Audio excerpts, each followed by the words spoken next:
What's up, everybody? Welcome. It's the Nerd Den. Happy Friday. Nothing like chilling out with friends and dorking out on a Friday evening with Dusty and Avery and Zach. We're pinging Andrew. We think he fell asleep Hello. because he's old, apparently. But he's coming. He'll be here. I'm sure he will.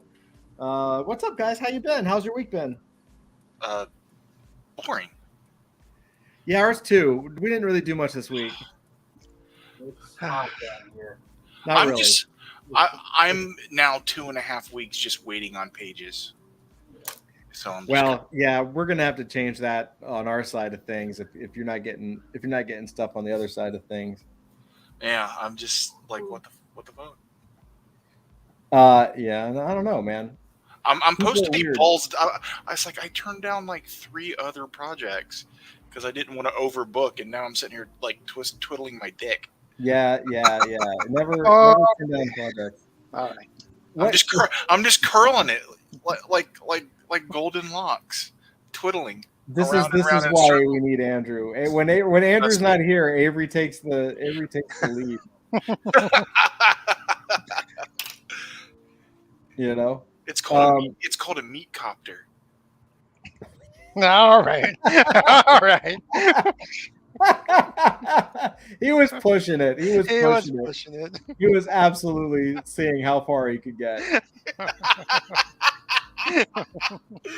No. I knew Dusty was going to do it. He had his finger on the pulse, man. Yeah. I was just like, this will do it. I'm going to go one that toe over. Yeah, nope. No. That's no. Yeah, man. I'll tell you, I'll speak from our side. Like, we actually just had a crazy busy week, and our week continues. Like, we did here. I'll give you the actual number. We did 5 interviews this week. Ooh. And I have 1 tomorrow because why not? And then next week, right now, I have 7 interviews. Oh, wow. Yeah. So Web3 Comic-Con is coming along really well. Dusty and I are very tired. Nice. Everything's fine. It's good. It's going to be a phenomenal show. It's going to be absolutely epic. It's just we're at that point now where we're just like, oh my God, how much longer do we have to do this? The last 10%, right? The last 10%. We're at the last 10%, and it's going to be great. You know, it's really worth it. And we know, like, just from talking to all these founders, you know, I mean, honestly, like, it's been great for us because we're expanding out our network and we're starting to talk to all these people, you know, both on the Web3 side and Web2 side. I mean, I got the chance to speak to, you know, some people that I admire from the comic side and of course, also on the Web3 side, we got some of the biggest projects in the space to do interviews. And so it's pretty awesome. You know, I'm really excited to see how this grows over time. And I keep reminding myself, you know, San Diego Comic-Con is this weekend. And so if you've been on Twitter, you've probably seen all the stuff. Mm-hmm. But and there's a lot going on actually in San Diego, which is really nice. But it just reminds me, like, you know, I was looking at the history of San Diego, and you know, it started in the 70s, and when they started, it was like 1,000 people in a basement. You know what I mean? Yeah, it was a really small show. It was a tiny show in a dark room with just some books and like some people, and that was all they did. And of course, you know, 50 years later, it's like this giant, massive thing, and the only thing that they did really was just not stop. You know, I have to imagine that, like, that, you know, back in the 70s, it was probably way harder to set this stuff up than what we're doing. You know, I mean, we're working really hard, but we're just like typing and hitting send.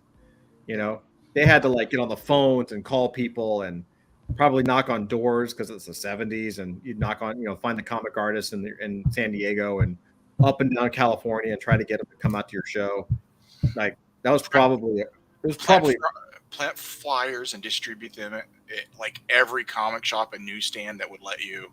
That's right. And those flyers, it wasn't like they had a Kinko's either. You know what I mean? Like that stuff was not. It wasn't easy. And so I try to I'm trying to remember that as we move forward, because we're pretty. I'm not gonna lie, we're pretty tired. But I think it's gonna show. The program is top notch. We've got, I don't even know what our total count is now, but it's over 30. Yeah, I've lost count, but it's a lot. It's a Of lot. really awesome people. And there's so many people we wanted to interview, and we just we're kind of running out of time for the interviews. Mm-hmm. So we're kind of on the back end of that, and then next year will be just bigger and better. It's just gonna be great. It's just I think one of the hard things for us is that right now this year is pretty brutal in the space. Like it's very slow. Not a lot of people are in the space. It's really just like kind of like the hardcore nerds like us, and everybody else is like doing other things, I guess. So it's a little challenging. It's a little challenging. But what's your take, Dusty? I am very, very happy to be here on a Friday night. How was your week? What are you up to? No, it's been good. We've been reaching out to countless people and countless communities, and the response is super positive. It's just a lot of work, but I think it's going to result in just an incredible event, and incredible connections for us and for adult fantasy for long into the future. Yeah, I will say that I think one of the things that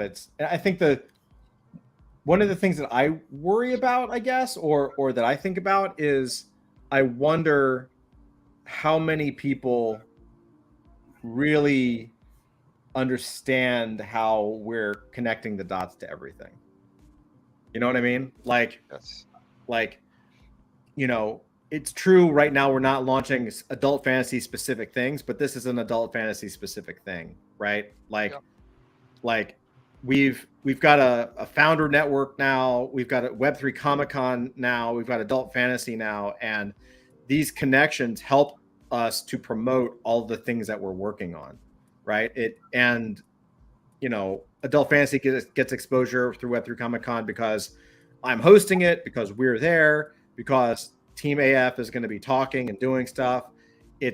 We're on the badge, so it's like, what's the best kind of advertising you could get? Well, when you run the convention, you get to advertise however the hell you want, right? And of course, it's not just about us, so we're really balancing it. It's not just like all about adult fantasy. We're really putting a spotlight on other presenters and other projects, and just a lot of pretty much everybody else.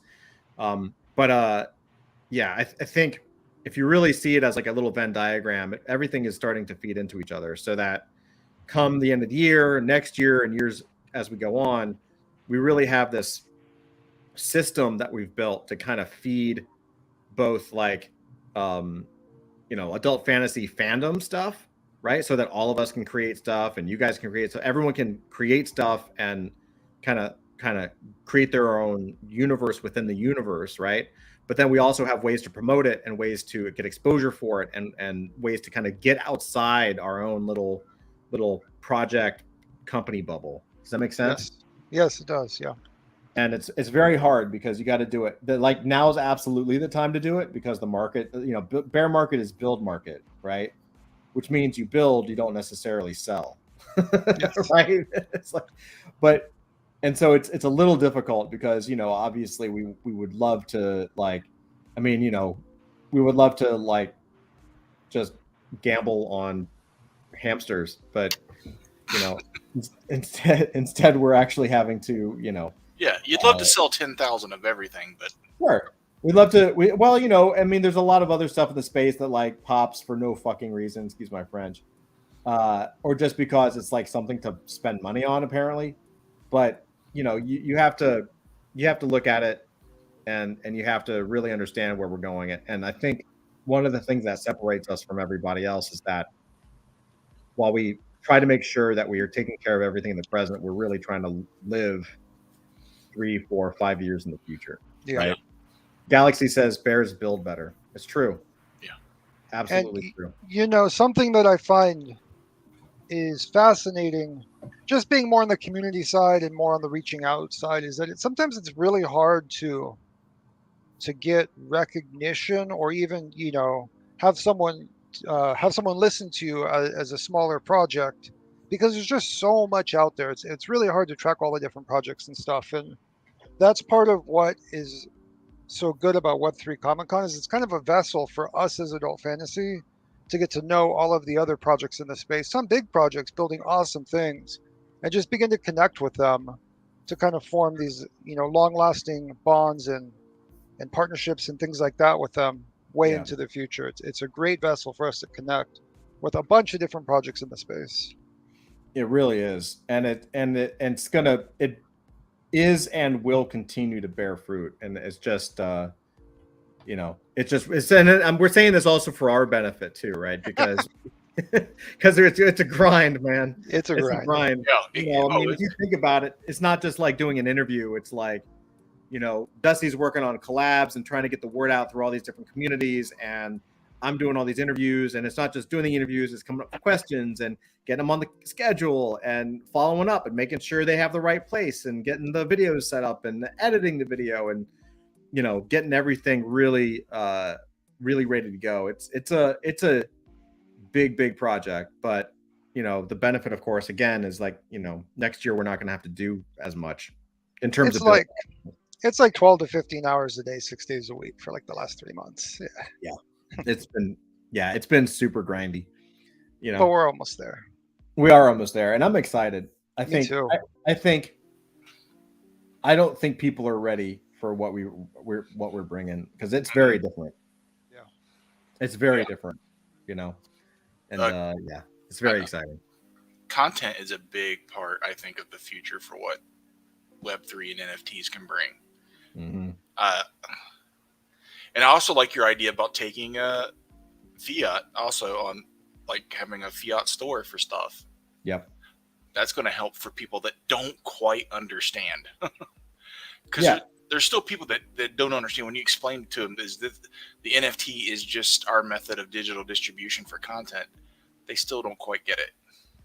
No. And I do think, one of the reasons we called it Web3 Comic-Con is because I think, and I could be wrong, I don't know, but I do think that the word NFT is probably going to go away. Like, it's not going to necessarily disappear, because that's what it is. Yeah. But I think what's going to end up happening is you're going to have calling something an NFT is like calling something a JPEG, right? Yeah. Like, you don't say I love JPEG art. You just say I love art, right? Yeah. You don't say, oh, I love .raw files. You say, no, I like photographs, right? I was thinking about this today. You don't even say I need to get my cell phone anymore, my cellular phone. You just call it a phone. Phone, right? Not even. They'll be digital collectibles is what they'll be called, or something like that. Exactly. No, I think you're right. I think it'll be like digital collectibles, and so we're just like, and it's also not, and we know it's just like talking to so many, there's so many good takeaways, and I don't want to spoil anything, so no spoilers, but I definitely think like after Web3 Comic-Con comes and goes, we can have like a kind of a post-mortem and talk about like lessons learned, because like, it's also incredibly good education for me and for us as a team, because, right now, and this is the secret, right? This is why Web3 Comic-Con is a special thing. Like, if all we did was do Twitter Spaces, which is what everybody does, like, you're getting surface level shit, right? You're getting surface level shit. People are, oh, it was doing great, and yeah, we're working really hard, and no, it's really tough, and blah blah blah blah blah blah. Like, you get someone on an interview, and I don't know what it is, but like, people open up, man. Right? At least the way I do it, I guess. I'm not trying to get people to open up, but I try to have conversations with people, like actual real conversations. And so there's been a lot of, it's interesting how a lot of different founders have the same challenges, right? And so everyone kind of, there's like 1, 2, 3 different challenges that people have, and they don't know that they're saying it, right? Like they don't know that the other people who are being interviewed have the same challenges. So it's a really interesting thing on our side of things when we're kind of pulling all this information out just out of curiosity, because we want to learn all this other stuff, and you're realizing, oh wow, like it's not just team A is having this problem, it's like we're all going through it. We're all going through it, right? It's really fascinating, you know. I love this form of publishing, so to speak. Yeah, you know? It's really great, man. It really is. And I think it's going to be really cool once we can also start offering physical tied to it. Well, that's what's happening. It's already moving into that. There was actually some big stuff today. What did I see? So McFarlane Toys is releasing a bunch of stuff that's digital and physical. Oh, wow. In fact, not to spoil, because it'll be up on the. We have someone who is scheduled to be interviewed from McFarlane Toys. Oh, cool. So, which is awesome, and the person in charge of like the digital side, which is really that's cool. Great. Yeah, and actually, and really, it's not going to get a lot of coverage, but there's a couple of big things that happened this week. The first is so Avery, you're familiar with Jackson Pollock, right? Yes, of course. So Jackson Pollock's estate, the studio, is releasing an NFT, and they released 4 of them. And what they did is they actually took high-res photos of Jackson Pollock's studio floor, because parts of it look like his paintings because of the way he worked, right? Yeah. And so they're turning those into prints. And so you buy the NFT, and there's going to be a claim period, a redeem period, and that NFT will get you the print. And they're big. They're like museum quality, big prints. They're stamped by the Pollock studio. That's exactly the kind of thing I want to do with some stuff. Yeah, and I really want one really bad, but I can, later. Yeah. Galaxy says onboarding new users is always tough. Block of Horror had an activation booth with VR during HorrorCon so that Web 2 people can mesh with Web 3 peeps. I think it worked for them. Yeah, we've talked to Block of Horror a lot. They're good friends of ours, and yeah, there's a lot of different ways. I'm actually interested in. So I'll give you Galaxy. I'll give you like a sneak peek at some of the stuff. I'll give you one of the things that a lot of people said. They were talking about kind of onboarding and stuff, and what's interesting is that a lot of people are. And a lot of this isn't public, but a lot of people are, I wouldn't necessarily say they're moving back to Web 2.0, but they're moving up a notch to like Web 2.5, right? And every team has a different way of doing it. Some are just not talking about Web 3, and they'll say, yeah, it's blockchain enabled. Or some of them are really strong talking about Web 3, but they're just bringing it to Web 2.5. Like some aren't even mentioning Web 3 at all, right? Like it's just across the board. Everyone is trying, or a lot of people are trying different ways to kind of move up a notch, because they realize that in a bull run market, Web3 is, even though it's small, there's a lot of activity, right? In a bear, which we are now, it's like going into an empty concert. Like there ain't nobody here except us. Like the rock band is here, but like nobody else is, right? So what I'm interested in doing is actually like bringing it back to like seeing if we could generate an audience by pulling in more people from the Web 2 space and bringing them in with like a little bit of education, not like, oh, how do you set up a MetaMask, and like none of that. Just to Avery's point, it's like, hey, here's the ticket, here's the thing. You can pay cash for it, or you can pay ETH for it, or whatever, right? And then move people through a funnel so that they get the experience of kind of jumping into your world. And then once they're in your world, once they're on the email list, once they're happy with the thing that they purchased, then you can kind of slowly indoctrinate with the mythology and the mythos of Web3 and why it's so great. And by the way, here's our next drop, and it's ETH only, or what have you. Like I think Galaxy, you're right. Like it's about approaching people in different ways. In fact, there's a Pudgy Penguin booth at San Diego Comic-Con I was looking at on Twitter, and it was like lines around the block, or like around the booths. So There's definitely different ways to get adoption. Those guys are doing it through like cute animals, right? Like kind of like a little kitty kind of thing. So hey, if it works, it works. Yeah, there's no like if it works, it works. There's no I definitely think there's a place for Kifu fighters to come back. Oh boy. You're opening up something. Dude, yeah, okay. Maybe a little bit of a redesign. Have you seen what Ashley Wood has changed E3 to, whatever his company was called? A3 to? No. It's called something different now. It's called Underworld. Really? Instead of A3 or whatever. Why? I don't know. So really quick, just a little bit of context. So Kifu Fighters was one of my first properties that I made a comic book, and we had like toys and we did a bunch of stuff. It didn't actually take off. It got very, very, very close to a green light as an animated show, but it kind of fell through at the last moment. But so tell me about Ashley Wood and what he's doing. Some of these figures are just statues, right? And they're textured like his paintings. And they're very simplified versions of his drawings. So can you pull it up? They're almost abstract. Instagram doesn't let you do that. It's Instagram. Okay. But you know his drawings of Astro Boy and stuff? Yeah. Well, he has statues you can buy. They look like they're about 1.5 feet tall, 2 feet tall. And they're just one color with a texture like of another color splattered up it. And these things, I'm like, dude, Kifu Fighters done this way would be insane. What's his new company called? Underworld. I'm gonna see if the website. Yeah, Underworld. Let me see if it's Underworld Toys. What happened to A3? Just the deal? I don't know.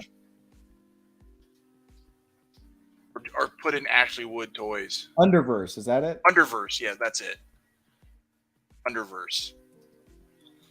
Yeah, that's I'm gonna share my screen. It's not Underworld, it's Underverse. Yeah, let's see. And just look at some. I mean, he's still doing the figures, but he's also working with other artists. So some of them don't like the faces look more like regular anime or like realistic anime faces. Like I would absolutely buy some of this stuff. I've been looking at some of the pictures from toy shows in Japan of them. Oh yeah. Like look at that. Oh yeah, he's getting really more designy, huh? Yeah, I mean, some of these are just design pieces. They're not just figures; they're design pieces. There's one of the Astro Boys. Yep. Let's see what this is. But look at that. Look at the chick in that. Look at her face. If you can get a close. Yeah, it's way more anime.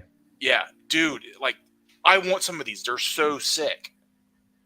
Not just the toys, but some of the stuff that's showpieces. Yeah, it's called Underverse now instead of A3 or whatever it was called. But he's still doing similar type of stuff. And for some shows, he'll take something and he'll paint it himself and do a drawing on it. Dude, look at that little bunny dude on the horse. That is sick. Dude, look at the details. That's sick as hell. Animal Kingdom. That's cool as shit. Yeah, I saw that and I was just like, dude, imagine hero toys that are done like this. Hero figures. Yeah, that looks great. There's just one solid color hero figures that are done like this. Wow, they're already doing pre-orders for it. Yeah, I would love to have that. That's awesome. I want the cowboy on a horse too from the old A3 stuff. Yeah, that's sick. I wonder what kind of But that's just a design piece. That's not an action figure, so to speak. Right. I see what you're saying. They're not articulated. Yeah. Now they are still doing articulated figures. Yeah, like this guy. Yeah, like this guy and that girl, and look at that, dude. Oh, that's so sick. Look at that. I know when I see this stuff, I keep thinking of D-Void and other characters, and oh yeah, yeah, they're really good, man. I know it's all Chinese manufacturing, but that's also because why it's so good. You know, old website. That's probably. I wouldn't be shocked if that's. Nope, it's Underverse. It's Underverse too. So he's been Underverse for a while now. Then. Yeah, I wonder why they changed it from A3. I don't know. But they are fantastic. But It's a Hong Kong. It's another partnership. It's a Hong Kong entertainment company. Okay. So it's actually like a Chinese company, but it's under his direction. Wow. Okay. I didn't know. I wouldn't. Yeah. I didn't research it. It's co-funded by Ashley Wood and the creative and dynamic design team behind 3A. Okay, 3A. So it's a new entity with much of the same people. Okay, so he's probably still doing A3 also then. Mm-hmm. Well, no, I think they folded it into this. Okay. Like they just made a new entity. Excellent. Really cool stuff, man. Yeah, they do great stuff. Yeah, they do great stuff, man. It's absolutely like kind of the model for shit, isn't it? Oh, dude, I would love to see our stuff done like this. It doesn't have to be this exact style, but you know what I mean. It's so interesting because he doesn't have comics in here. No publishing, I guess. No, a little bit. A little bit. Yeah. He mostly just does art books. Yeah. I mean, I guess I would too, you know. I'm dying to do an art book. Absolutely cool. Because I have other styles and other ways I paint and draw that this audience has not seen. Right. Well, yeah.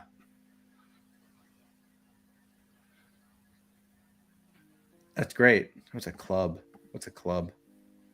I think that's how you get some of the on the 3A. That's used to joining the club is how you used to get the offers to pre-order something. You know, some of those figures. I guess so. Is it a monthly? Do you have to pay for it? I don't know.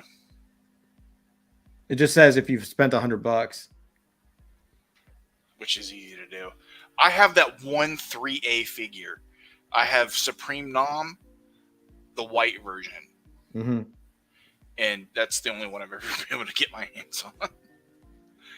And it was the one I wanted the most back then. Hell yeah.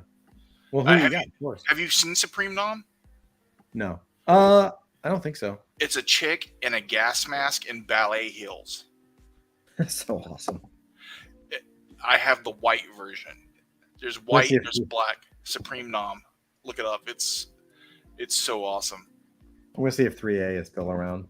Yeah. I don't think they are. I think they would have folded in. Yeah. Yeah. Fans. Yeah, it's not showing up. Yeah. Yeah, they changed it up. That's awesome though. Super cool. Yeah, I came across that on Instagram recently because I was following 3A and that stuff disappeared from my feed, and then I noticed Underverse that it was Underverse, and so I followed that. Yep. Yeah, I love that. I love those kind of toys, and I think your Kifu fighters would be awesome. Treated the same way as you're treating those Astro Boys and those like cats and stuff. I appreciate that. I think that would look badass. Thanks, man. Yeah, that's some good stuff, man. They yeah, Ashley Wood's a good like model. He really is one of those guys that just like he said he learned it from McFarlane. Yeah. He says you don't want to work for Todd McFarlane. He's like, you want to. What I learned from working with Todd is you want to be Todd McFarlane. Yeah, for real. So that's what he did. Is he carved out his own niche. Yep. And now those toys, a lot of those toys, man. Every time he launches them, they sell out at $200 to $300, $400 each. Yep. Yeah, he's got like 17 websites, so I'll have to check it out later. Yeah, and they're all limited run stuff, man. Oh. So let me tell you, like I forgot to before I forget, like so the other crazy thing that happened this week in the world of NFTs, or I guess Web3 on the art side, Avery, you know who Damien Hirst is, right? No. Okay. So Damien Hirst is a contemporary of Jeff Koons. So he is Okay. Him and Jeff Koons and Damien Hirst are tied. Like they're the top. Yeah. Right? Where Jeff Koons is the most expensive living artist in America. Damien Hirst is in Britain. Yeah. Right? Yeah. They're two sides of the same coin. They do totally different work, but they're like brothers and contemporary. Like, Damien Hirst is is the ultimate. Those two are the ultimate blue chip in fine art, right? And his work his paintings sell for millions and millions and millions. So he was early to the NFTs. He dropped one last year that did really well, and so what he's doing now is he's debuting a three different painting series. Mm-hmm. It's like a couple hundred. It looks like 100 works. Like it's a lot. They've must have been working on it for a while, and what they're doing is the way to buy the painting. These are paintings like on canvas. The way to buy it is via the NFT. Yeah, so that's like your certificate of authenticity. Right. So when you want to sell the original, does it come with the NFT also? Yeah, well, you buy the NFT and you get the. I think you buy the NFT and you get the. I don't know if they're doing both. Like you can buy the NFT and get the painting, or if you buy the painting, get the NFT. I think it's through a company called Henny, which is an NFT thing. So I think you have to buy the NFT and it comes with the painting. And the floor price is $100,000 up to 1.3 million. I think that would be a great certificate of authenticity. Yep. That way, if you're trying to sell the painting later, hey, I have the painting from this famous artist. Well, do you have the NFT to sell with it? Yep. Because I believe that's what they're doing. If you don't have that, I'm not buying that painting because you can't prove it's the authentic thing. Yep. Yeah, I think that's kind of what they're doing. I think they're using it as a certificate of authenticity, and I think it's brilliant. I think it's great. Yeah, it's really smart. It's another great usage of the technology. Yeah, it's really, really smart. It's really smart. Mm-hmm. It's just very cool. Yeah. Oh, remember that metallic, that silver metallic version I told you I was seeing of it was a Spanish version of X-Men #5, mm-hmm. Jim Lee, Wolverine, Omega Red. Mm-hmm. I saw more of them popping up in people's San Diego Comic-Con footage. So there might be another version, not just the Spanish one out there of it. It looks cool. Awesome. Yeah, man. There's so much good stuff out there. I'm actually, my head's turned because I've been pulling up stuff from Heritage. Although I think it's strange that they're doing a variant like that for a book from the 90s, like just issue 5 of X-Men. What do you mean? Explain. It's a new variant of X-Men #5. Yeah, it's a new variant. What was X-Men #5? Was that Omega Red? It's one of the Omega Red issues. Look up this. I think it's like a silver foil variant for X-Men #5. It's new. All right, let me look this up, see if I can share it. X-Men #5 variant. Yeah, foil. It's like gold. It's like silver foil or something. It was a Mexican variant. That looks probably old. No, is it Mexican? Yeah, it's Spanish. Yeah, it's Spanish. Yeah, but there's people showing at San Diego buying them too. It's a new. I believe it's new. Yeah, look at that. There's signed and numbered foil variant, limited to 1,000. Yeah, numbered with a certificate. Let's see. Share screen. It's going for like $100, $150, $200. Yeah, it sold out at $50. Yeah, I'm looking at one on eBay for $150. I think it looks great. The eBay one. Let's see what the eBay one looks like. I think it looks really cool. Oh, that looks great. Yeah. I think it's wild that they're why are they doing that as a new variant? Because nobody wants their new shit, bro. Nobody wants their new shit.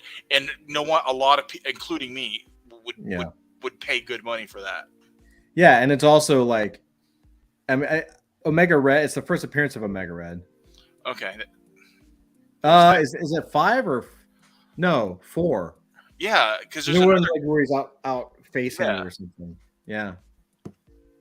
Yeah, man, that's cool. Yeah, I've been seeing that pop up for the last month or so, and Oh, I think it looks cool as shit. Did I ever tell you the story about seeing this cover in person? No. Yeah, it was San Diego Comic-Con, and I was walking around. It was like Sunday. I was leaving. I was exhausted, and someone was showing a dealer, and they were flipping through. They were flipping through his portfolio, and this page was in there, right? And I was like, I stopped dead in my tracks. Galaxy says, "Gotta go, guys. Love the updates. Keep on grinding. Can't wait for Web3 Comic Con." Thanks, Galaxy. Thank you so much. Hi, Galaxy. Yeah, I saw this and I stopped dead in my tracks, and I was like, "Holy shit!" And the table started laughing, and I was just like staring at it, and I was like, "God, it's so good." And the person who had the portfolio said, "Thanks, man." And I looked up and I didn't recognize the person, so I looked at the tag and it was Scott Williams.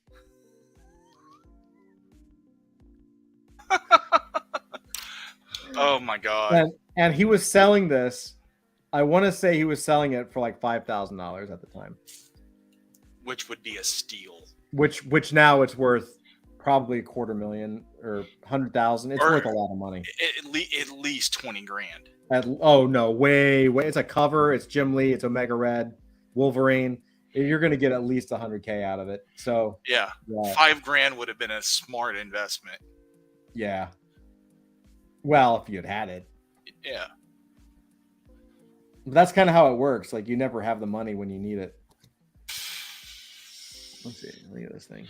Or you buy the wrong thing. $600, man. That's too much. Like signed by Jim. Still too much, but it's awesome. Yeah, it's crazy. They're doing. I wonder why it's a Mexican reprint. Like, that's kind of. Yeah, it's weird. Yeah, but people want it, man. People want it. A lot of those have found their way to here. People are snatching them up. Yeah, I'd want it if I could get my hands on it for a decent price. I don't know if I would order it for $100, but if I walked into a comic shop and they had it on the wall graded for $100, I'd probably drop it. I'd be like, all right, here's $100. It's just a little credit card debt.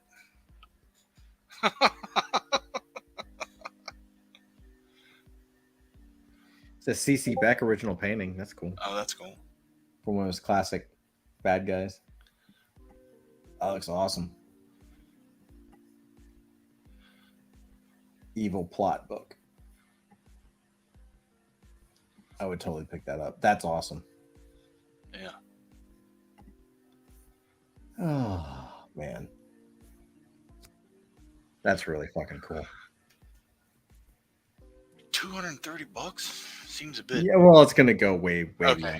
It's this is what happens with these auctions is like people put a bid in and it's really low, and then like by like it doubles or triples by like basically it's 230 now. When it says 1 day left or starts in a couple hours, whatever that price is, let's say it goes up to 500, then you double or triple it. So it'll go for beyond that. Here's a John Buscema sketchbook. Wait, Andrew might be on vacation. Is he on vacation? Yeah, I think he might be on that. Yeah, a trip he was supposed to take. Yeah. Oh, well, fuck him. Vacation would be nice. My John Buscema sketchbook. Oh, he got a bunch of sketches from John Buscema. That's what it is. Look at that. Oh, so good. And he's selling the whole sketchbook? Yeah. Oh, man. There's 11 sketches in there. Look at that. Look at that anatomy. That's pretty amazing. Oh, Ugh.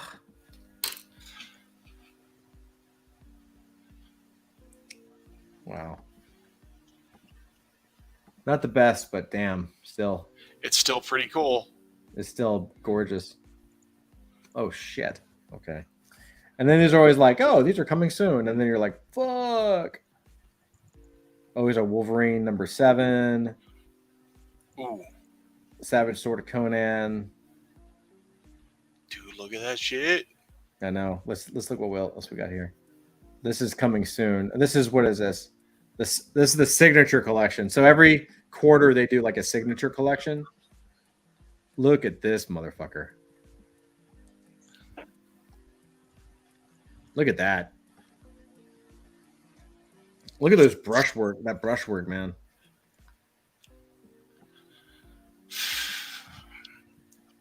Who inked this? Tony DeZuniga. Yeah. I absolutely love that copy and that, like, I don't know, Indicia. Yeah, it looks pretty good. Avery, when you get my pages, I'm just gonna spoil this. When you get my pages for inking and shit, it's gonna have all of this shit printed out on the Bristol and jet black. I want it on the pages. You know what I mean? I can turn it to blue line and ink it. Yeah, I want it to be on the fucking page. You know what I mean? It's just too dope looking. Oh, okay, yeah. Print it. Just do it real high quality. Yeah. That way it prints nice. Yep. Look at that. Classic Joe Fixit page. I always found those style hats to be really hard to draw. Oh yeah, like the little pork pie hat and some fedoras. Yeah, it's really challenging. They can be, depending on the angle. Look how loose that is. Yeah. Well, back then they factored in for the way the printing lost detail, and for shrinking things down, and they didn't. Yeah, and this is also Buscema, I believe, actually inked this issue. It looks like Buscema, because this was right in the middle of that Bill Sienkiewicz, whatever run. Mm-hmm. Which those two together is phenomenal. Yeah, look at that.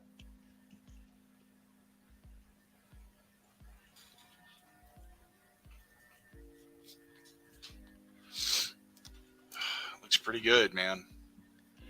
Yeah, it's so loose in a way, but it's the brush, right? The brushiness works.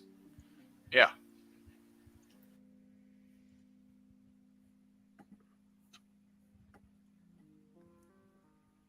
There you go. Wildcats #4. I'm eventually gonna learn that Scott Williams style of inking. I'm learning more of the, Yeah. I'm getting closer to it with some stuff. Of course, it's always going to lean a little bit towards Dan Green with me. Yeah. But I'm starting to get it, a little bit of it. He's just really good at the fades. Yeah. I mean, it's just fade after fade after fade, gradient after gradient after gradient after gradient. Yep. For the 90s stuff. Now he's doing like some next level shit with his inks, but this is just fade. I mean, everywhere you look, it's just fade after fade after fade,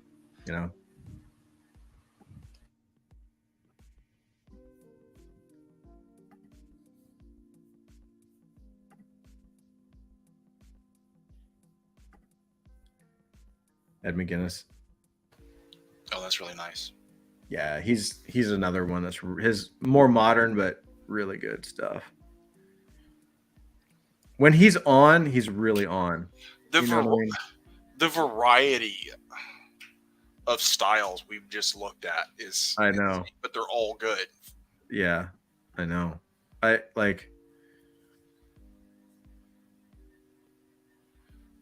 Yeah, when Ed McGuinness is really on point, like when he feels like drawing something good, you can't touch him. He's really fucking good.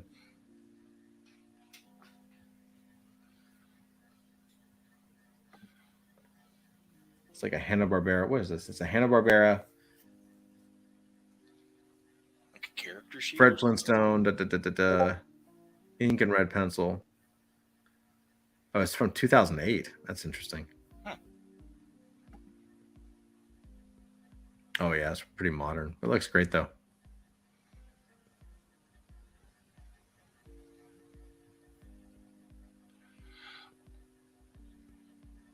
So good. Like the older I get, the more I appreciate this type of design. I just got in some pins I'm looking to try out, and they're some of them have chisel calligraphy tips. Mm. And then on the other end, they have this wheel, and it'll either put down a line or a squiggly line with that wheel. Mm. So I'm kind of like, maybe I could do some patterns and some stuff instead of like using Zipatone with these. Oh, that'd be cool. I gotta see. I gotta try them out and be like, how reliable are they? How good? You know, they may be junk and it may be a dead end. So far, I like the brush tip one though that's in the set. Mm. Really cool ElfQuest colors. Oh yeah.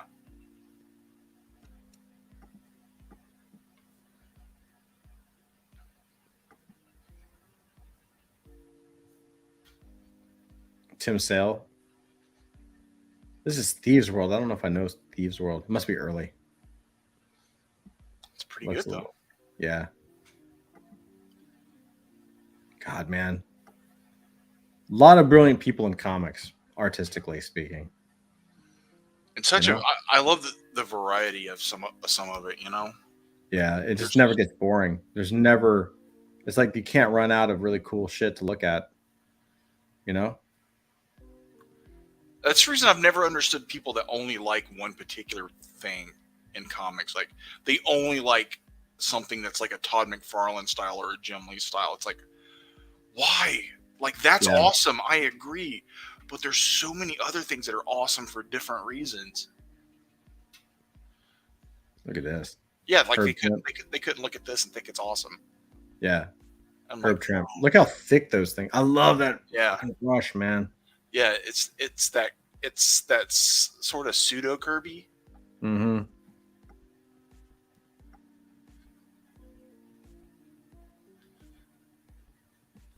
We're not going to talk about what Marvel changed this to.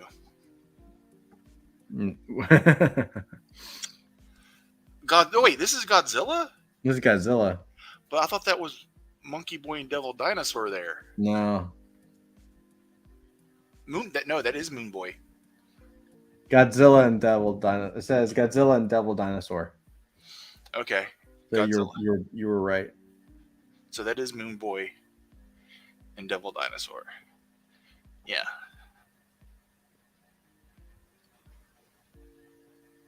Hero for Hire number 7.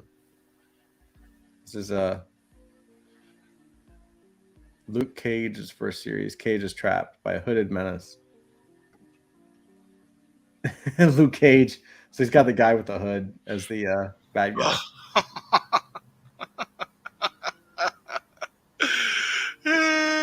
Okay. Atomic bomb. Sorry, I couldn't resist. It's all right. You mentioned Godzilla. You know? That's cool. You know, my mom was around when the original Godzilla first came into the theaters in Japan. I don't know what that says about me, but it does say something about my mom, namely that she is awesome. Look at this. This is a Sword Bearer cover by Matt Wagner for the RPG. Not bad. It's pretty good.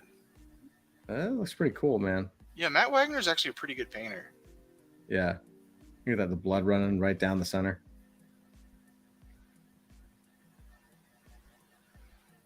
Yeah, it's really nice.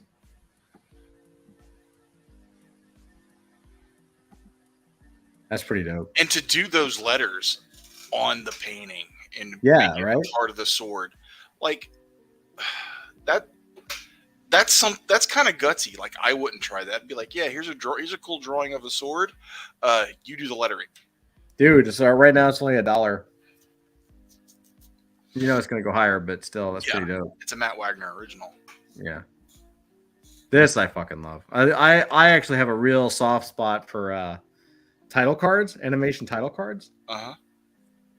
Because they're often the coolest shot, you know? Like, yeah, look at that. That's kind of creepy. Right? Look how dope that looks. Donald's crime. Yeah, and it's not in the normal style. Is that supposed to have like black line on top of it, or is? No, they painted this to be more like rendered 3D. You know, on screen it would look 3D. You know. Because that is a disturbing way to draw Huey, Dewey, and Louie. I love it. It's so good. It's so good. It's haunted. Yeah, it's totally exactly right. It's haunted. I have a Scooby-Doo one, and I've got like a... Yeah, well, that's $26 you should bid. Well, I won't be. Ever since, like, well, in the last few years, when economic times get tough, people start putting their money into art. And so the prices go through the roof. Dude, check this out. Batman animated series on Leather Wings. Oh, wow. So On Leather Wings was the very first Batman episode. Oh, yeah? Yep. This is the very first one. Dusty, did you ever see Batman the Animated Series? I think a long time ago, yeah. Oh, it is so good.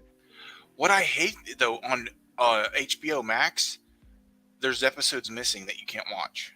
Why? I don't know, but you have to pay for them. It's like, that's stupid. And it's like 1 or 2 episodes per season. That's weird. Like they're just trying to get money out of you or something. Yeah, I don't. It might be that there's something in the episodes that might be that you know have been having flagged as objectionable, because I know there are a number of other episodes of other shows that aren't around for one reason or another. Mm-hmm. Check out this Cowboy Bebop shot. Nice. Any of you guys ever see the live action version that was put out on Netflix a couple years ago? No. I avoided that like the plague. Yeah. I watched the Death Note, and that was enough for me to never trust Netflix again.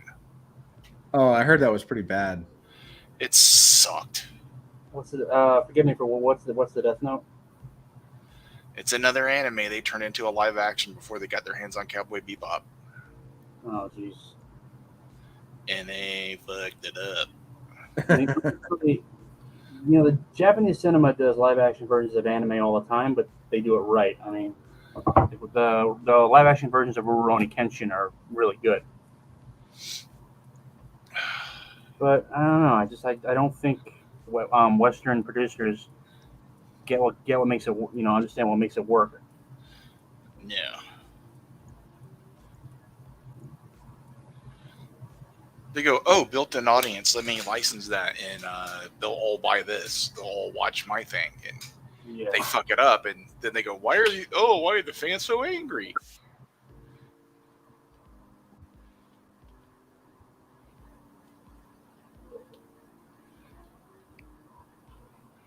That's pretty cool. Isn't that great? I love those hand-done backgrounds.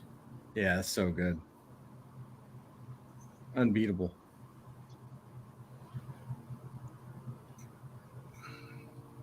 Jack Kirby, Who's Who? Oh, look at that.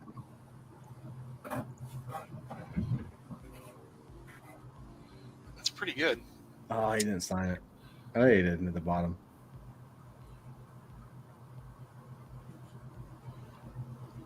I'm always it's so scary when you see one of his pencils, because you're like, man, that thing's gonna fade to dust later on, you know? Yeah, you can already see that it's fading. Yeah. But then you also don't want to ruin it by getting someone to ink it.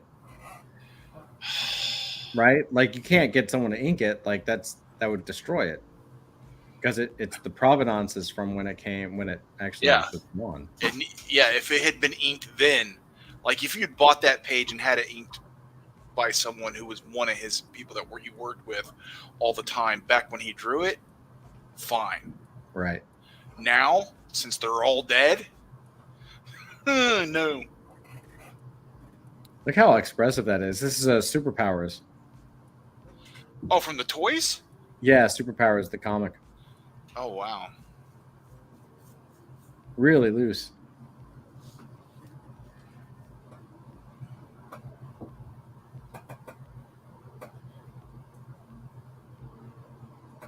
He really didn't have time to think about this shit. He was doing so much. Yeah.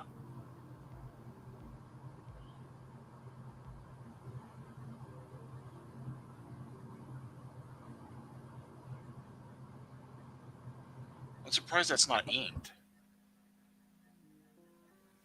Right? It's pretty. Oh, wow. Oh, Jean Girard. Blueberry. Wow. Oh, this is going to be this art now. Mobius. Yeah. Look at that one next then. Oh, shit. Oh, shit. Barry Windsor Smith. Oh, shit. What's up, Andrew? Hey guys, can you hear me? Yeah. Okay, I'm not staying long. I just wanted to say hi. We're still on the road right now Mm-hmm. on our road trip to Missouri. Yeah. We stopped to get something to eat, and they actually have Wi-Fi here, so I figured I'd ping in and say hi to everybody. Oh, yeah. All your passwords. Oh, jeez. Hold on a second. What? These people don't realize. Never mind. Hold on.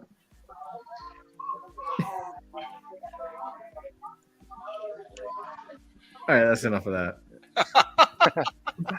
Yeah, more than enough. All right, guys. We got to go. I'll talk at you later. If you're still on when we get to the hotel, I'll try to join again. Okay. All right, we're just checking out this Barry Windsor Smith pencil. Yeah. Very nice.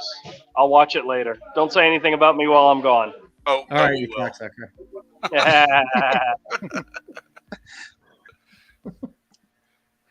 That was nice. I totally forgot that he was actually going to be on the road. Yeah. Look at that. That's pretty good. That stuff is amazing. Right? Yeah, but the French, they'll do Western comics. Yeah, he probably did this when he was like 17 too. Yeah. Like It is amazing that the Western, like they still make them in Europe. Yep. But Americans who invented it, it's our actual past in our culture, we don't do them anymore. Nope. We can't have nice things.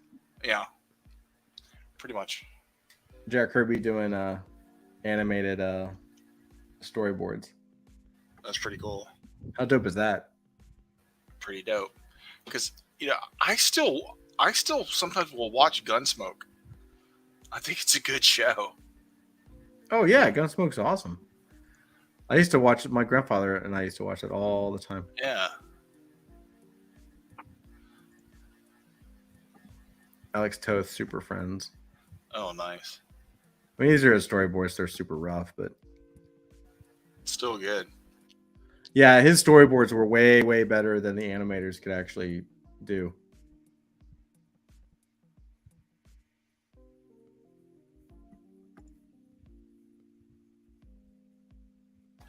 I'm sure he's like, let me teach you how to draw. Oh yeah. It's like if you'd put him in charge of the storyboards and him drawing the keyframes, you'd have to figure it out. Yeah, no, they would never let him touch the keyframes. No way. It'd be too good. Yeah. Oh, look at all that. That's so good. It'd be like, it's kind of like what happened to you when you'd watch the opening credits to Thundercats, then watch the show, and they were like, there's a difference. Lots of animation stuff coming up. Oh, yeah. See if we can find that signature collection again. So what have you been looking at, Avery? Anything new this week? No. Mostly twiddling my thumbs, man. Waiting on pages and playing State of Decay 2. Nice. Which is a fun game, man. I like it. Look at the signature collection. All of a sudden, you've got your Action Comics #1. Whew. Superman #1. There's a Superman in a 5.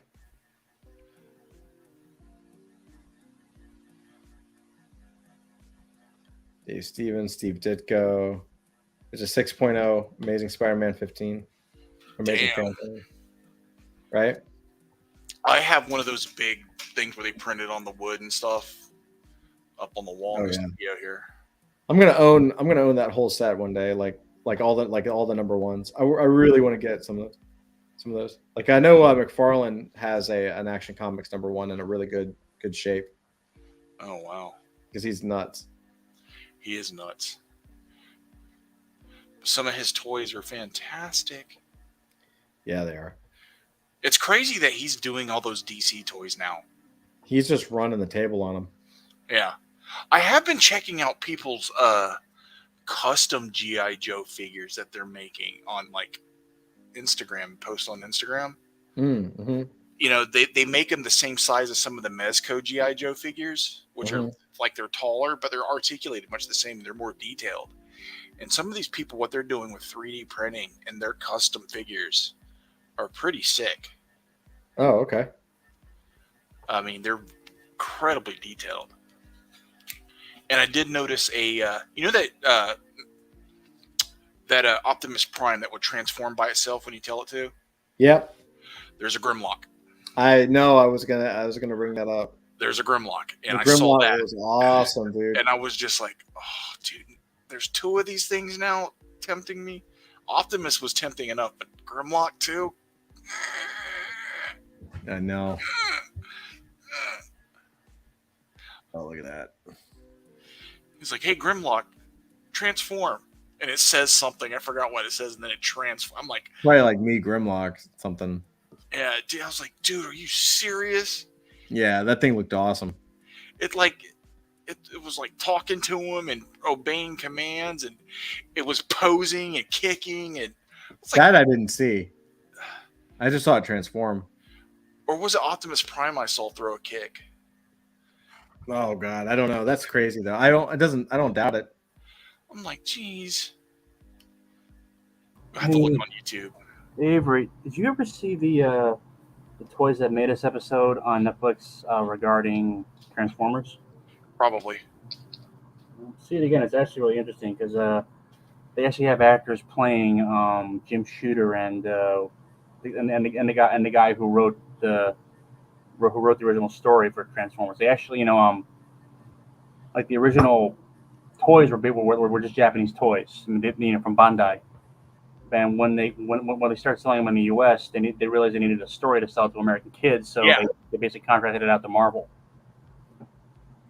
Yeah. And it's I think you would get a kick out of it. Oh, He-Man. These are the gaming the game boxes. Yeah, I saw that back then, man. Like some of the Transformer toys were from like 2 different toy lines. Yeah, no, it's like with Power Rangers. But I believe some of the figures were from different toy lines, and they put them together to. Well, that's because that's because they figured that that American kids would know the difference, and they were right. I mean, it's like the same thing with Super Sentai Power Rangers. What Mighty Morphin Power Rangers? Like the original Super Sentai TV series was completely different, but they just did what they did, which was basically splice in, take all the fighting scenes, and just splice in the American actors giving lines. Yeah, and they didn't have a storyline for them, so they had Marvel create that storyline. And what Marvel worked on Power Rangers too? No, Transformers. Oh yeah. I can't remember the name of the writer they had on it. I mean, the story goes that he only took the job because no one else wanted it, and he wanted to use it to make his name. Mhm. But when they asked him about what he thought, he says, "I don't care. It was just a job to me." Yeah. Because apparently back then, I think now, if you working on toys or stuff like that was considered like a second tier job from working on actual comics. I don't know if that's still the case, but That's crazy. Look at that. how much is that worth? Well, I don't know. Still a lot because it's Action Comics #1. So, so any part of Action Comics #1 is worth money, but it's a 0.5. A 2.0 is at 316,000. I don't know. I don't know. I'm curious. I bet it'll sell for like 50,000 maybe.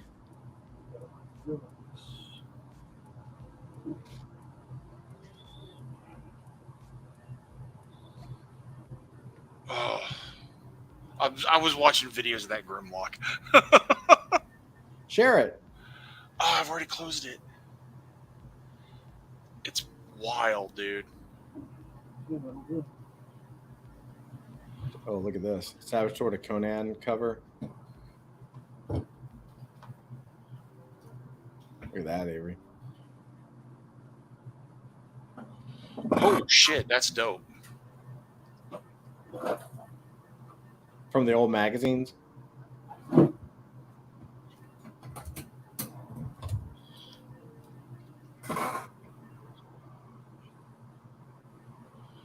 Oh man, that's freaking awesome.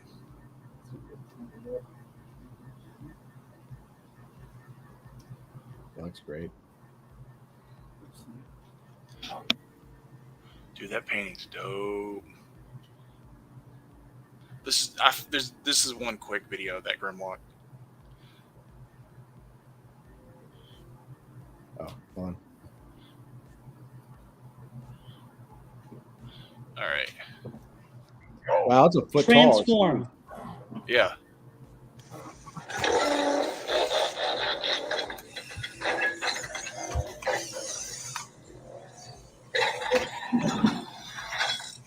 It's extinction time. Dude. Hi, Grimlock. Here we go. Transform. So dope. I've seen one version where it does moves, like it'll move around a bit.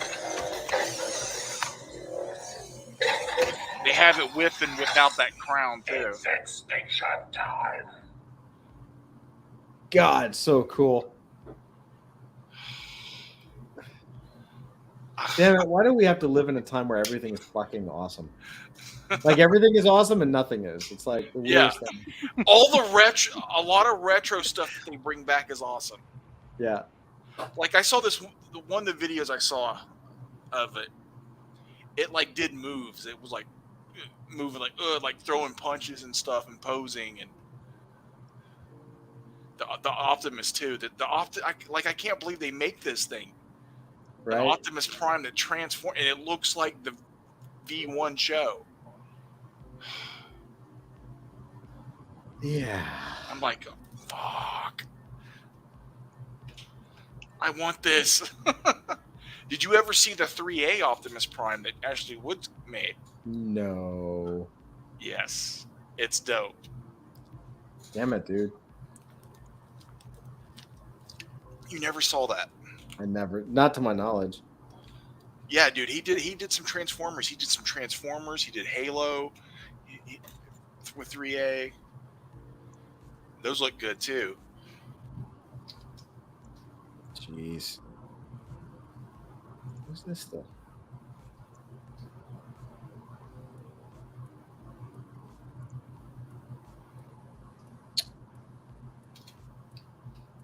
The Greenwich Collection.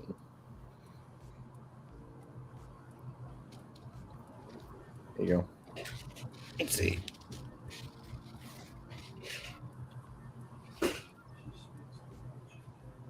a 6.5 Amazing Spider-Man #1.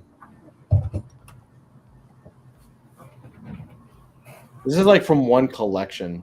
Like this person had fucking everything.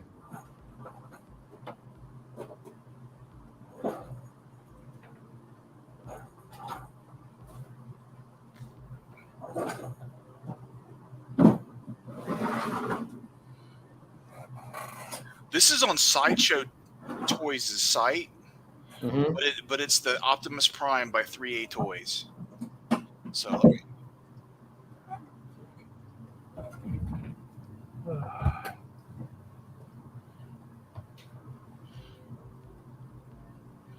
I don't even know if they still have this or not. Maybe they. Okay, you've been sharing it? Yeah. Because I saw an Optimus Prime from 3A a couple years ago.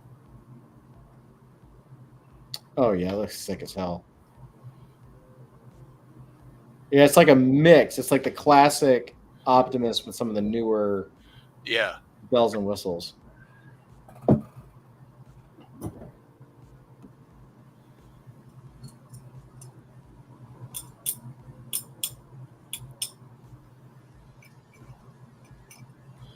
That's so dope, dude.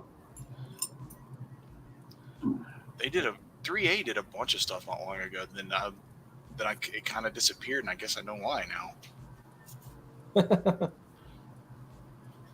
I don't know if all that, like that said that they were going to launch some of those in 2023, and I'm like, wait, that the first 3A Optimus Primes I saw were like a couple years ago. Let's see it real quick.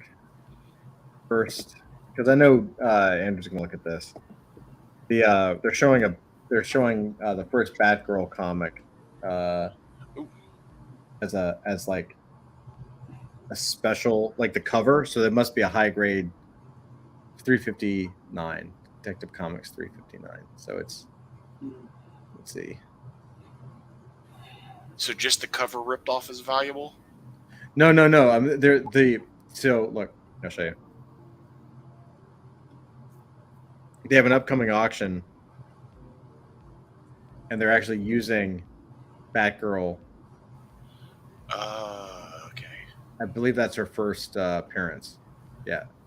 So I just wanted to see what it would be, what they're actually selling it for, because this whoever had this collection has like every Amazing Spider-Man and every Batman graded. Yeah, and it's the first of everything, you know. Right. It's everything. So Daredevil, Batman 3. Where is it, guys? They always throw shit out of order too.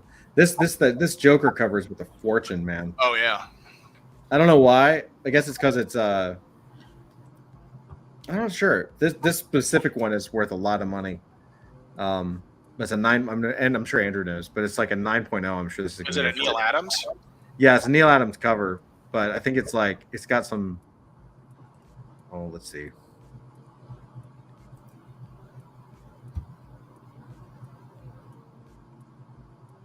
Yeah, it just I don't know, for whatever reason this one is like high demand, but this is a 9.0. Yeah, it was even in high demand when we were kids. Yeah. So like it's gonna It go might be because it's early Batman Neil Adams. maybe. Here it is, 9.2. First appearance of Batgirl. It's the floor is at $5,500. So this is Andrew's dream comic. Sure. 9.2, man. That's pretty good. Look how clean that is. Oh, it's amazing to find one in that good a shape. Oh, is that Carmen Infantino? Yeah. Yep.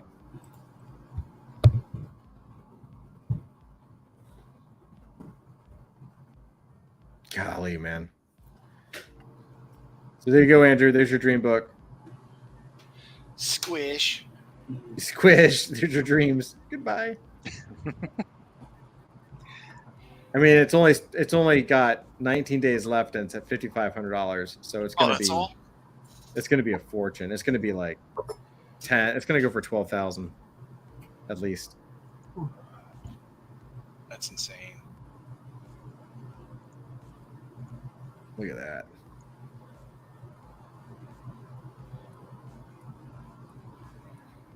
Those covers are great. Yeah, man, these classic Neil Adams covers, like these things, they just had such an eerie factor, you know? The vibe was so much better than it is now, right? It's in a way it led to like Frank Miller's Dark Knight. In a way. Yeah, 100%. Because he did bring a spookiness to a little bit to Batman, which I think it should. I think it works that way. This is the modern Batman that we know. That, is the Neil Adams Batman. Is the I love this. I love this treatment at the top. Mm-hmm. The I can't look at that. They cut out human figure over there. Yeah, that's pretty cool. Who do we have in the roster of characters for AF who we could tell these kinds of stories with? Oh man, I think you do it anyone. What about that Golden Eagle dude? Whatever.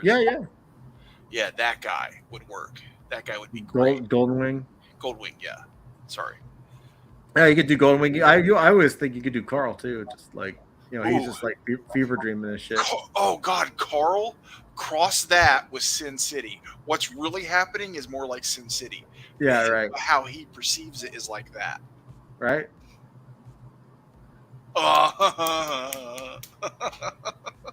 Right. Ridiculous. I'm so excited. It's so stupid.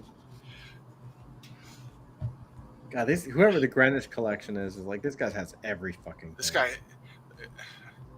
Imagine when Nick Cage sold all his comics. What that collection must have looked like. Did he sell it all? I think he sold most of it.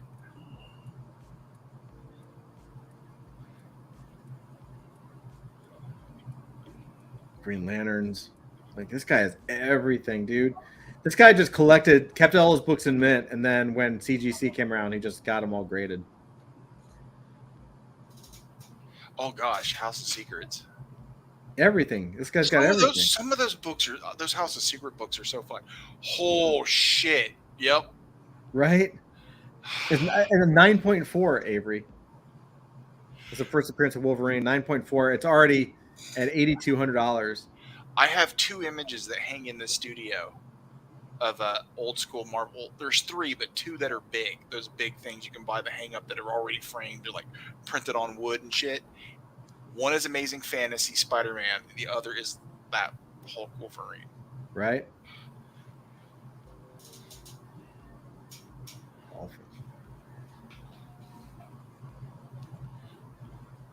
Look at that. It's not bad. That's great. I mean, it's a terrible logo, but yeah, that's a great cover. Yeah, that's classic. That one too, dude. That's Buscema too, isn't it? Yep. His Silver Surfer run was the favorite thing he ever drew, according to him. I read an interview where he was like, they asked him what his favorite job was, and it was the Silver Surfer stuff. Oh,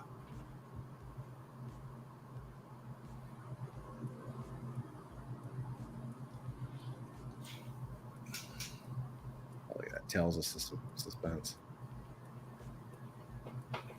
It's the first Iron Man. Yep. In the bucket suit. Yep.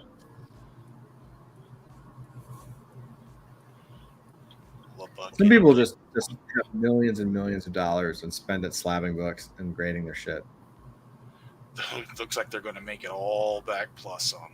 Oh, yeah. Because a lot of this is going to sell. Oh, yeah. And it's impossible to find. And as good a condition some of these are, it's shocking. I mean, you can't put this together now. Like, it would, look at that. Look at this cover. Hold on.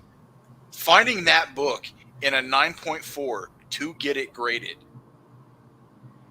Right? Fucking hell. Look at that.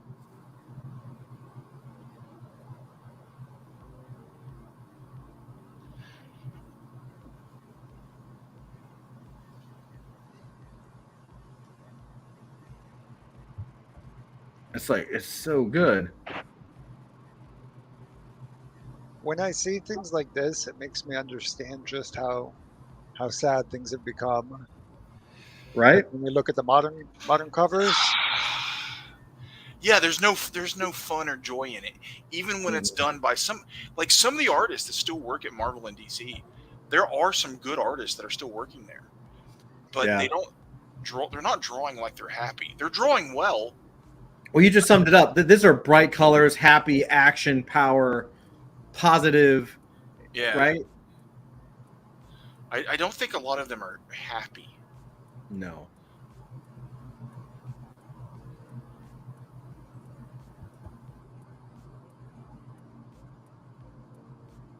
Oh, so good.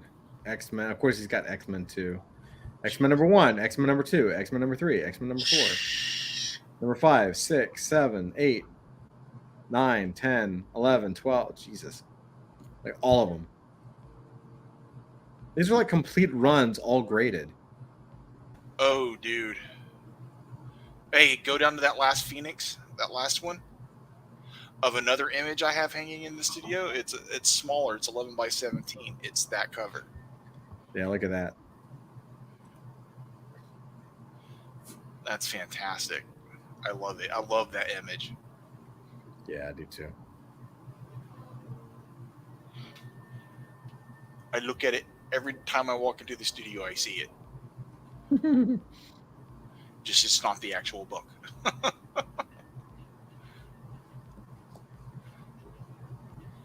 See, this is before Cyclops was up to some really creepy shit these days. Well, now they got him. Now he's like bi or something. Dude, I don't understand it. Like, what's going on? Like, I keep seeing people post stuff, and I see it out of context because I stopped reading X-Men so long ago. He's with Emma. He's with Jean. They're hinting that Jean, and Wolverine are doing something weird. And I'm like, what the fuck is going on? Yeah, no, they did. Why does he seem so scummy? Because I don't know. No comment. Like Cyclops could always be a prick. Sometimes he was, he had two modes: Boy Scout and prick. Yeah. And sometimes being a prick about being a Boy Scout. But look at this cover. I just find the characters unlikable. That's they're very unlikable nowadays. Beast is a straight up villain, and Wolverine's going to kill him, or did kill him, or I don't know. I'm like, wait, what? I don't understand this shit. That's because it doesn't make any sense, Avery.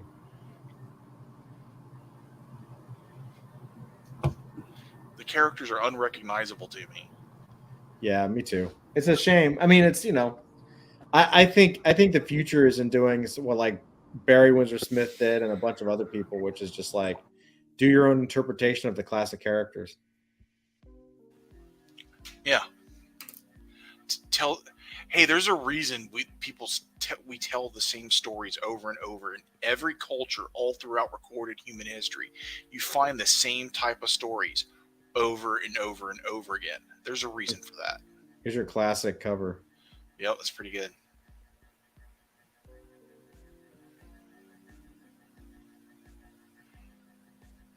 God, that's so good.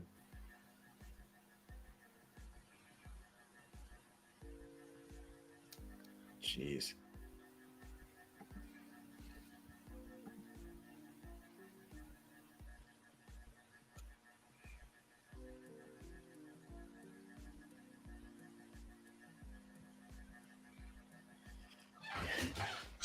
Isn't it amazing? Like, look at all the talent and skill and just beauty that was made. Yeah. Oh, dude. That cover right there. That's a fantastic cover. 8.0 too. Jeez.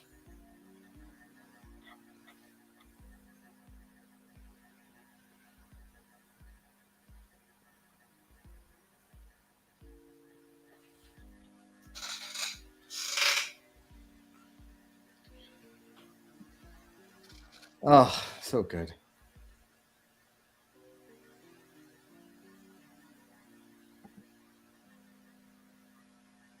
Anyway, kind of a chill night. It's amazing how chill we get when Andrew's not here. Classic.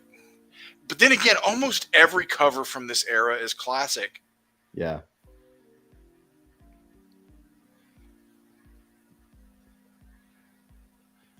I couldn't. There's a lot of modern stuff I couldn't tell you about, man. Like the images don't hit the same. Yeah. No, you're not wrong, man. They just don't work. They don't know how to do it. And then it's not that all the old books are great. No, they shit the bed too. It's just the hit percentage was much higher. Well, they had people that gave a shit. That's true. Can I ask you, how much of this do you think has to do with like I've noticed that a lot of American comic artists nowadays are essentially trying to ape anime styles to a certain extent. I mean, like if you look at the older like Kirby style or the Jim Lee and Todd McFarlane's, they were different, but they were more realistic, is I guess the best way to describe it. Although I don't know if that really applies, but I've noticed a lot of artists who are drawing nowadays, they're really basically they're really basically using an anime template, which is kind of like childlike features, big eyes, the bodies are often like very sexless or so on and so forth, or I don't know. There's no extremes. It's a lot of it's Tumblr art is what I like to call it. Yeah. There's no like these characters were like our Greek gods, our Greek and Roman gods, and there's a lot of newer artists who don't draw anybody that way. Well, I think nothing's very dynamic or exciting. Well, that's the thing, is that even as anime, it's bad anime, because if you look at if you take like some of the anime inspired stuff from today, and you compare it to say like something like Fist of the North Star, like the original comic book, it's like night and day.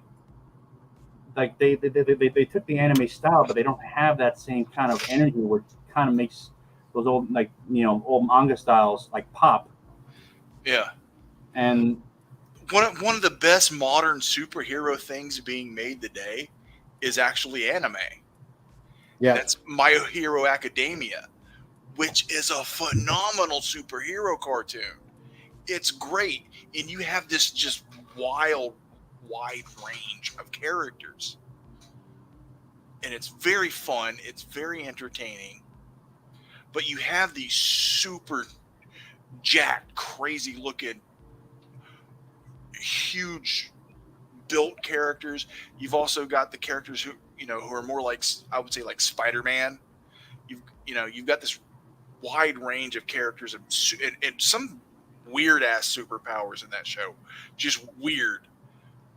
Like weirder than some of the stuff you would ever see in Legion of Superheroes, but they use them in some creative, fun ways. You're like, oh wow, I thought that character was stupid when I first heard that superpower, but watching them figure out cool ways to use it, it's actually pretty cool. Where do you watch it at? I was watching it on Hulu, but I canceled my Hulu. I'm going to switch to Crunchyroll because I want to watch Demon Slayer, and Hulu doesn't have the new season of Demon Slayer. Oh, My Hero Academia is on Hulu? It was, yeah. It probably still is. I'll have to check it out. Dude, it's fucking good. I've read a couple of the manga. Like I've read a couple of issues here and there, but I don't know enough about the story. I've never read the manga. I just watched the anime, and I love it. I was like, okay, fine, I'll give this a shot. Whatever, people talk, yeah. I started watching. I was like, this is fucking great. This is a lot of what superhero comics in America need. Yeah. What's amazing, like we get caught up. The Americans get caught up in the art style, not the storytelling, right? Yeah. Like they kind of copy the storytelling beats, but they don't actually. But it's funny because My Hero Academia is basically a Japanese version of American comics. Yes, that's exactly what it is, and it's fantastic because they got to the root of what it is. and it's unashamed to be that. Well, maybe part of the trouble then that the comics are having nowadays is that they're really is that the collectors have too much of a say in it. No offense to you guys, I know who I know are collectors, but when all the focus is on, it's like the average reader, he's not, they like the art, but they're there for the story. And maybe if the story is being deprecated, that might be part of the problem. And the problem is they don't give a shit. Well, that too. The story. The problem is agenda. That's become one of the biggest problems. Charlton Heston's Moses robe. Oh wow! I recently just bought Omega Man again. I had it. I had bought it on Voodoo, but I'm not logged. But I was logged into Andrew's Voodoo, so whatever I bought on my Xbox, I paid for, but I'm not logged in anymore, so I had to buy it again on Prime. It was like $5. I was just like, screw it, I'll buy it again. I love that movie. Hey, have any of you guys seen the new Venture Brothers that just came out? See it. I won't spoil it for you then. But I've never watched Venture Brothers. Oh well, then you're not going to spoil it for me. All right. Does anyone care about anyone care if I give a review? Very brief review. No, go for it. I may watch it. Yeah, Todd watches it. Todd likes it. Yeah, you're good though. You go for it. What's right. your review of it? Without spoilers, what's your review of it? It wraps up a lot of the big plot points. It leaves a lot of stuff out. It's only an hour and a half, which was kind of sad. All I will say is that they definitely gave the series a good send-off, while leaving the door open for someone else to pick it up, which is probably not going to happen. But because, again, Hollywood strike, and also apparently HBO, which owns the rights to it, is basically turning us back on adult-oriented animation. Yeah. And let's be honest, it was never more than a cult hit, and was a pretty big cult, but not what they're looking for. Although you never can tell. I mean, it's weird because when you realize that show's been around for almost 20 years. I mean, it came out like 2004, 2005, and it began basically as a parody of Johnny Quest, Doc Savage, and all the rest. And then basically kind of like a satire of the whole superhero thing. And now, basically, superheroes aren't just like everywhere. They've kind of peaked. You would say, you might think, and that show it's still as sharp as ever. And it's sad that it's going away. But on the other hand, maybe it's for the best. I'm thinking, because sooner or later it's going to run out of steam. Yeah. I mean, or Archer. If you look what happened to Archer for the past few seasons. I haven't watched the past few seasons of Archer. Well, after season 7 or 8, or when the Coma series started, you could see it was a desperation act, and after that ended, it was pretty obvious the show would run out of steam. They were repeating themselves, giving the same jokes, telling the same old jokes, and then of course Julie Walters died, and she was kind of at the heart of that show. I definitely don't want to watch it without her. Venture Brothers, when I saw it, it's still sharp. Yeah. I mean, if they ran it off again, they could probably get maybe 2 or 3 more seasons out of that. And given how long it takes Doc Hammer and his friends to pump out a season, it'd be like 6 episodes every 5 years or something. But I don't know. It's a good send off, and that's my review. Okay. Cool. Also, plenty of hardcore porn. Not just kidding. That was just so out of the blue for you. Yeah, that's great. And I'm just kidding. Yeah. Or am I kidding? I saw an ad that Futurama's getting a new season on Hulu. Yeah, I saw that. God's sakes, why? I don't know. I thought I'd watched them all. but I got rid of my Hulu a while back because Well, one of the main reasons I got it is they don't have. well, I think Disney's gonna. I think Disney. Funny thing, Hulu might actually put Disney out of business because of this really insane deal they made with Paramount. With I think not Paramount, but like apparently Hulu was apparently like a joint venture with Disney and HBO Max or Discovery, and apparently Discovery has the right to demand that Disney buy them out of their share. So, like, one of the reasons why they're trying to sell so much stuff now is because they have to come up with about $8 billion to buy their share of Hulu. Wow. So, what, Shanghai Comic-Con? Well, it was a design thing for I want Underverse. one of those skulls with the helmet, dude. Oh my god. Yeah, those look great. He even has small action figure versions of some of these figures. Like everything about Ashley Wood's toys, even the package is a design piece.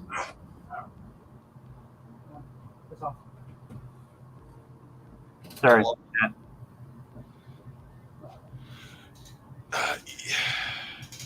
Yeah. Any figures, any figures that if we can build up to that. There's some of those other ones right there. Go up on the right. These? On the right. Yes. Yes. That's my right. Yeah. Those are some of the figures I was talking about. Oh yeah, that's really cool. Parts of them are almost abstract. Yeah. Just that kind of treatment with Kifu fighters. Sure, I could see that. Well, they had this too. Like that's kind of like. That would be yeah. That would be so sick.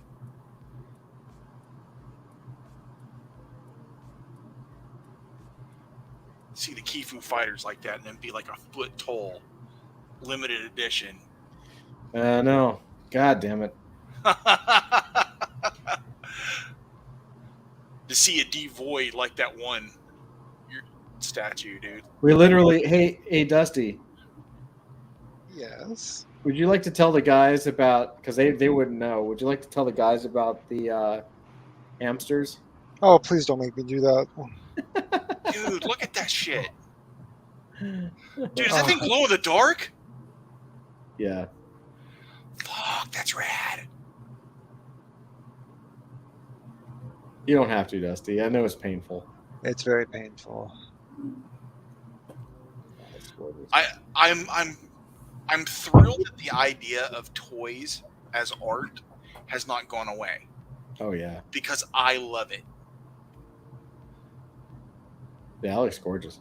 Yeah. It's like that's a toy. But I'd have to have it in a case. Like whatever, any toys we make have to come in boxes so you can get them out without damaging anything. Yeah.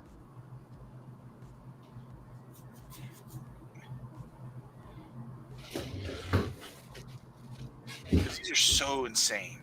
I love them, dude. Ashley Wood toys they're phenomenal. They are art pieces, and they do rare variants and yeah, they're pretty fucking cool. I've even seen people sell pieces and build customs. Well, the apparel, I mean, to do that on a toy is not cheap. No, there's a reason. Even as a made in China toy, there are $150. That's the $400. Yep. Limited edition prints. Look at the clothes, man. Like everything they do, they're thinking about design. Yeah, it's super designed, man. I love that shirt, dude. That last T-shirt. This right here? Yeah, that is so sick. I can't zoom in.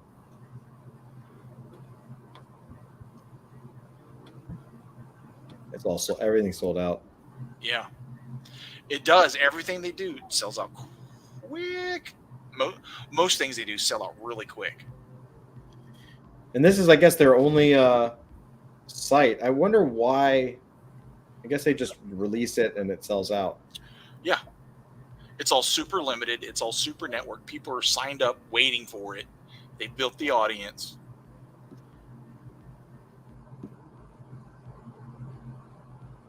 Yeah, Sandy SDCC.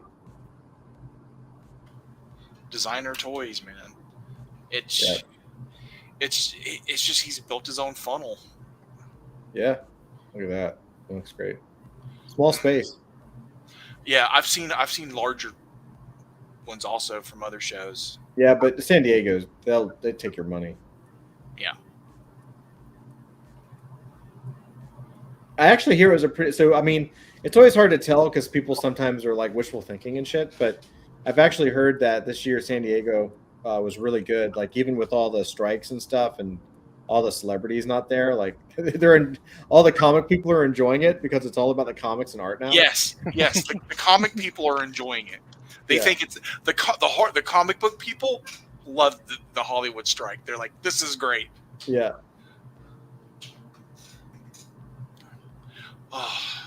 Oh, Ashley Wood's doing a NFT. Not shocking. Yeah. There he is. You should reach out about doing some of his comics and art books the way you can format them. See, I want to do a book of paintings.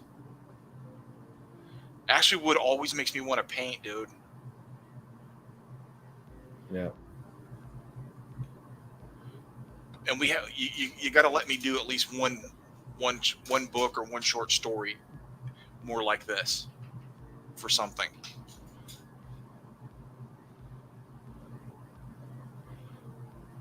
$3 ETH. Whew.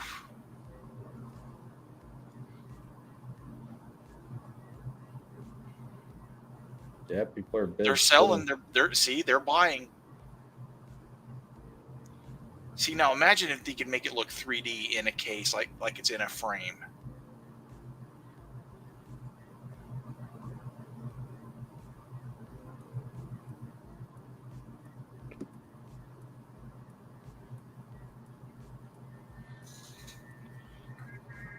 Look at that Joker, dude.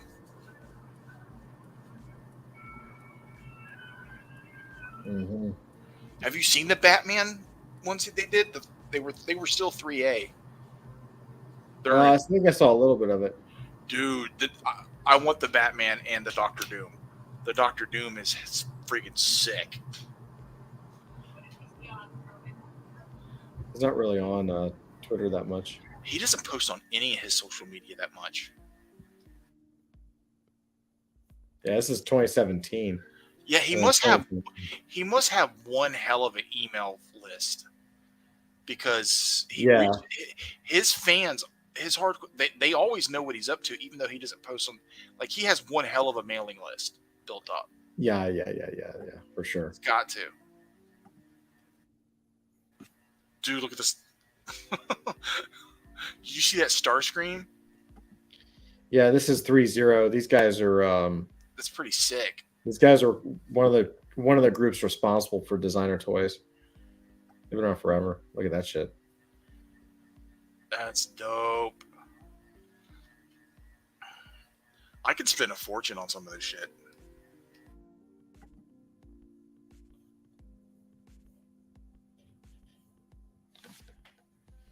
Bumblebee RC.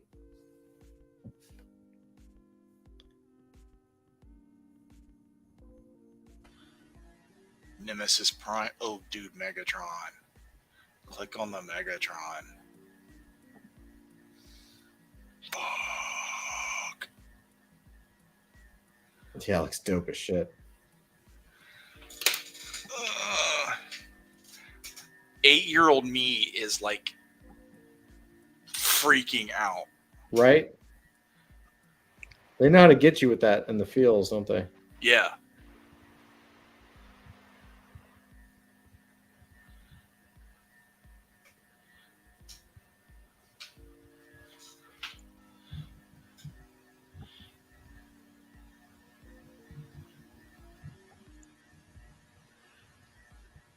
Classic. It's pretty good. Look at all these collections. Marvel, G.I. Joe. Ooh, the GI Joes. Let's see the G.I. Joes. Yes, please.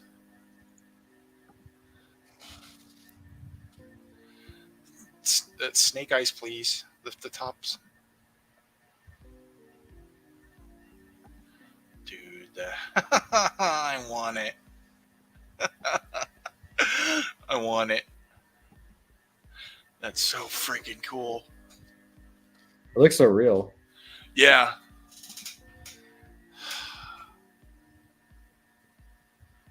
I think that's cooler than the sideshow. Mm-hmm.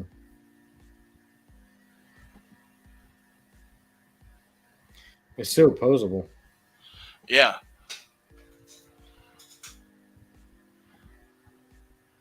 Oh, there's Storm Shadow. Oh, his hood comes up too, dude. Ah. Nerds.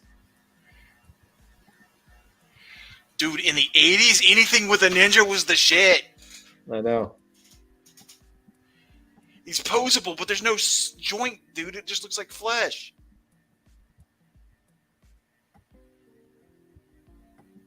It's freaking sick. So good. Let's see what the Marvel stuff looks. The Infinity Saga. Okay. Oh, those are good. Oh yeah, I knew they would do Iron Man. That's all Iron Man. Yeah, a bunch of Iron Man. Well, and Spider-Man and Mark Black Panther L.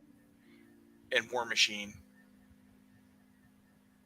I Or bet the War Machine's dope.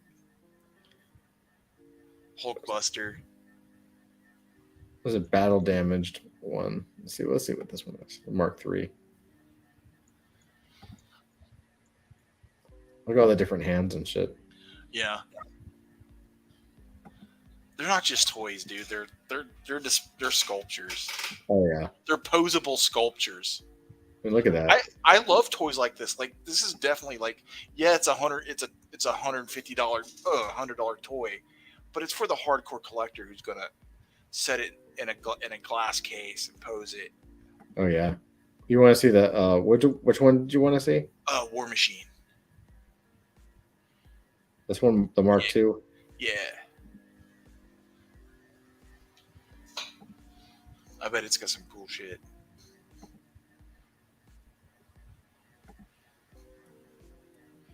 I like it. Yeah, it's dope. Wow. You can add the flames to it. Yeah.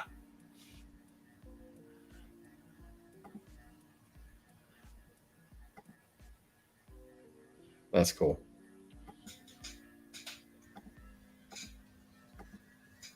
I've always thought the War Machine armor was cool. Because it's all the guns and stuff that come, you know?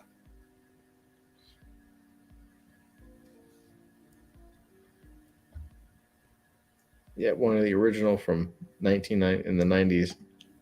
3-0 has been around a long time. Yeah. Look at this shit. Voltron, dude. Oh, dude. Berserk. Griffith. Do they make what's the main character though? Spy Family.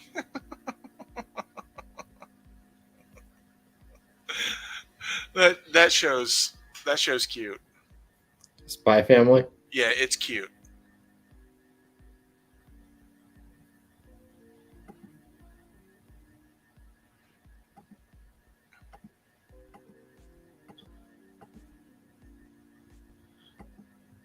Like different faces. Yeah. This spy, this James Bond like spy, needs a family for cover.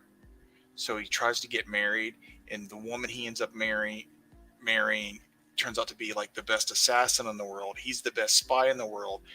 And they adopt that little girl for the cover of the family, but they actually over time become a real family. And she's always getting into trouble and doing stuff because she wants to make the family work. She doesn't want to go back to the orphanage. So she does like wacky, crazy stuff. Look how dope this guy is. Yeah.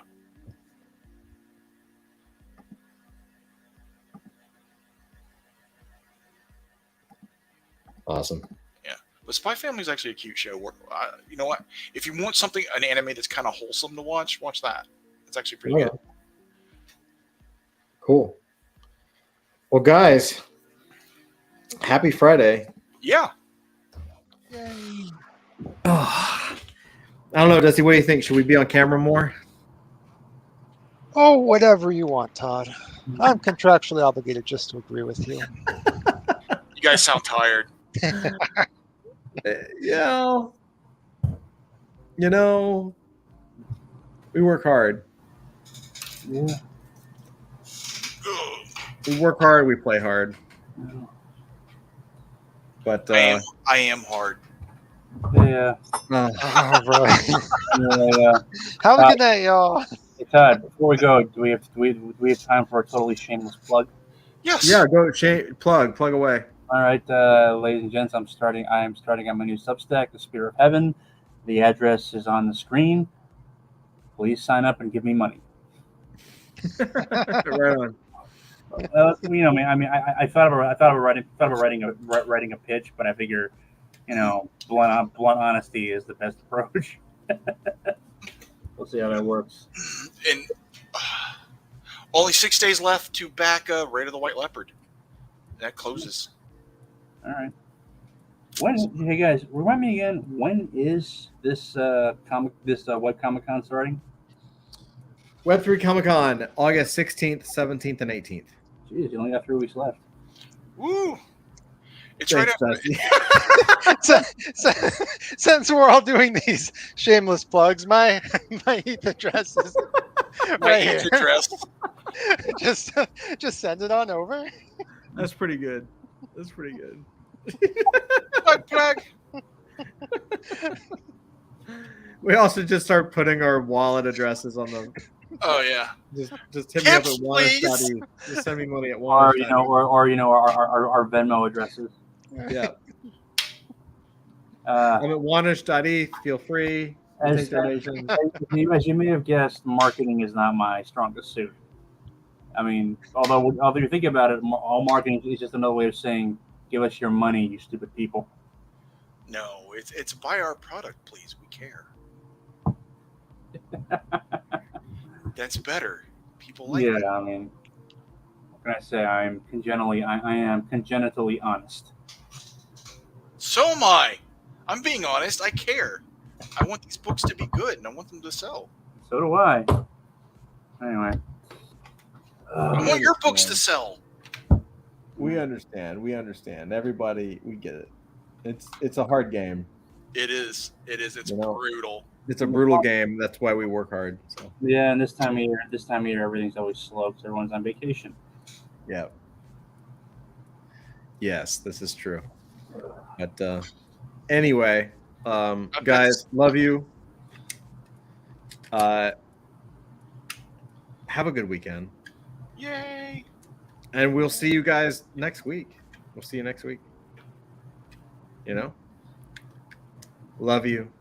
Peace out. Hey, have a good weekend. Take a break. Dusty's going to go into the mountains as far away from far away where I can contact him as possible.